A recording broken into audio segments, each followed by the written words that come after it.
नमस्कार। इस खास एक्सप्लेनर में आपका स्वागत है।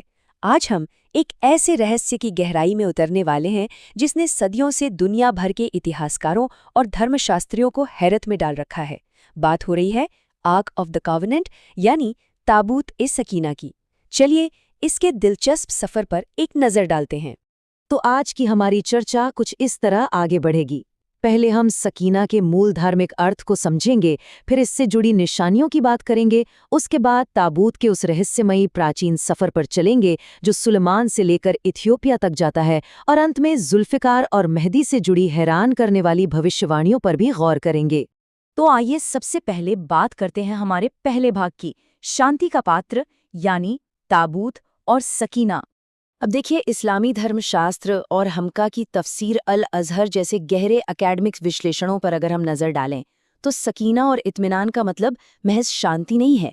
इसे एक बहुत ही गहरी आंतरिक शांति माना गया है, एक ऐसा अटूट दृढ़ निश्चय जो सीधे ईश्वर की तरफ से मिलता है, और वो भी तब जब इंसान किसी बेहद मुश्किल वक्त से गुजर रहा हो।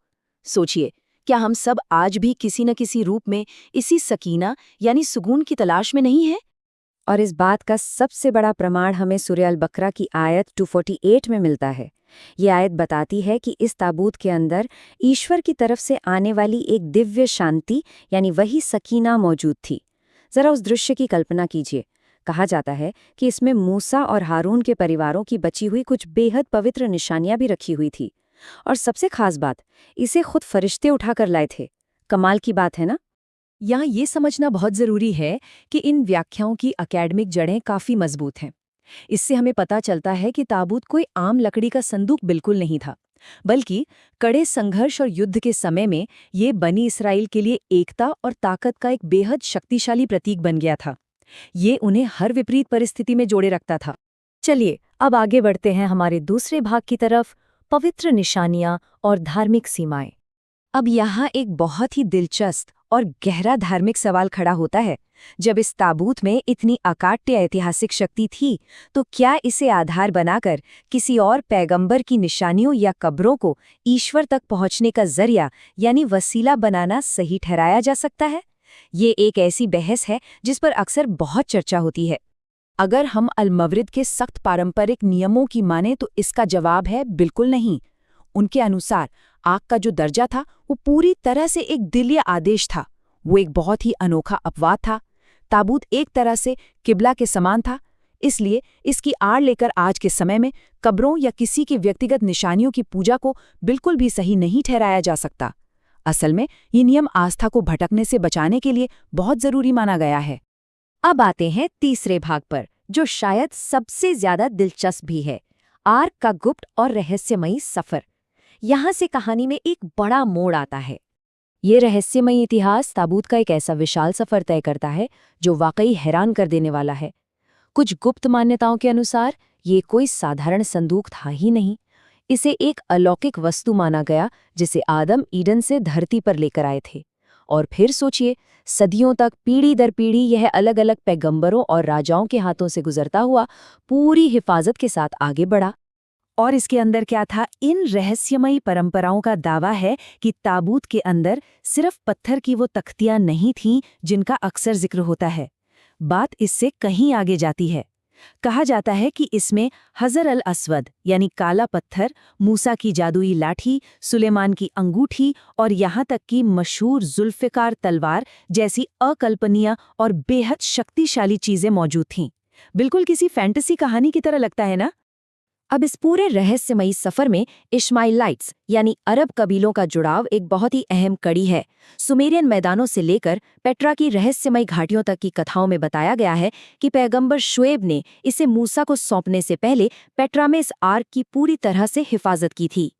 अब कहानी को थोड़ा और आगे बढ़ाते हैं और चलते हैं चौथे भाग पर, सुलेमान से इथियोपिया तक का सफर।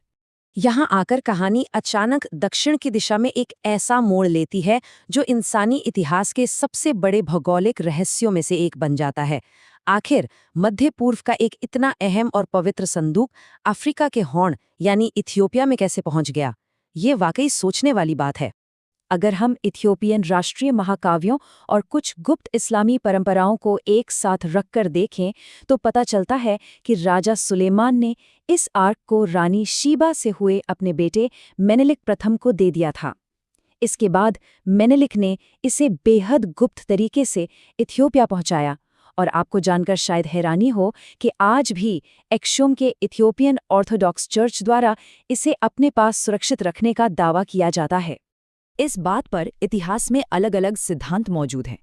एक तरफ ग्राहम हैनकॉक की मशहूर किताब the sign and the seal है, जो थ्योरी देती है कि आग को राजा मनुष्य के भ्रष्टाचार से बचाने के लिए करीब 650 BC में एलिफेंटाइन के रास्ते इथियोपिया ले जाया गया था।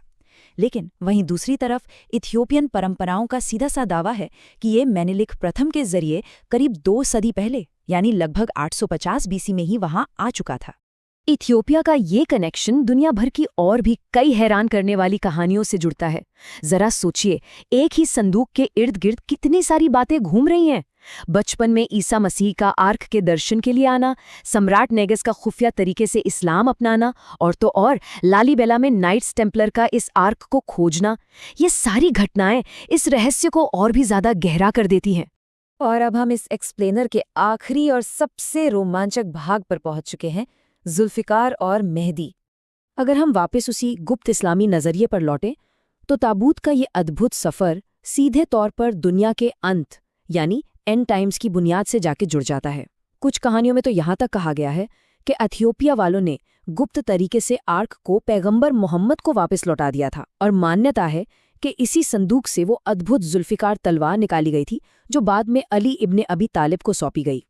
शुरुआती गृह युद्धों के उस उथल-पुथल वाले दौर में इस आर्क की रक्षा करने के लिए इसे दुनिया की नज़रों से हमेशा के लिए छिपा दिया गया। कहा जाता है कि इसके छुपने की असली जगह का रहस्य सिर्फ 12 इमामों को ही पता था और ये मान्यता आज भी कायम है कि एक दिन मेहदी आएंगे और एंटियोकिया तब्रिया सागर की गहराइयों से इसे दोबारा बाहर निकालेंगे। इस संदर्भ में अल सयूती का एक बहुत ही शक्तिशाली कथन है। वो कहते हैं वो एंटियोक नाम की जगह से ताबूत को रोशनी में लाएंगे। इन भविष्यवाणियों के अनुसार जब मेहदी इस आर्क को जमीन से बाहर निकालेंगे तो वही उनके दिव्य अधिकार का सबसे बड़ा और अंतिम सबूत होगा। इसे देखकर पूरी दुनिया में लोग उन पर विश्वास करने लगेंगे। तो इस तरह से देखा जाए तो ताबूत अपना एक बहुत बड़ा युगों का सफ़र पूरा करता है। आदम के साथ ईडन से इसकी धरती पर आने से लेकर मेहदी के आने वाले साम्राज्य तक, ये संदूक दुनिया के अंत की उस भारी उथल-पुथल को उसी मूल आंतरिक सकीना यानी शांति के साथ जोड़ता है जो इंसानियत के एकदम शुरुआती दौर में हमें दी गई थी। इस एक्सप्लेनर को खत्म करने से पहले एक बहुत ही गहरा सवाल छोड़कर जाना चाहूंगा। चाहे इसे ऐतिहासिक शांति का एक पारंपरिक प्रतीक माना जाए या किसी अलौकिक शक्ति का रहस्यमयी स्रोत, आखिर असली सकीना कहाँ है?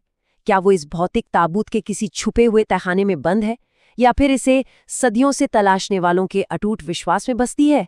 जो भी हो, आर्क ऑफ द कवेनेंट का ये रहस्य आज भी इतिहास के पन्नों में दर्ज एक ऐसी अनसुलझी पहेली है जो हमें हमेशा सोचने पर मजबूर कर देती है।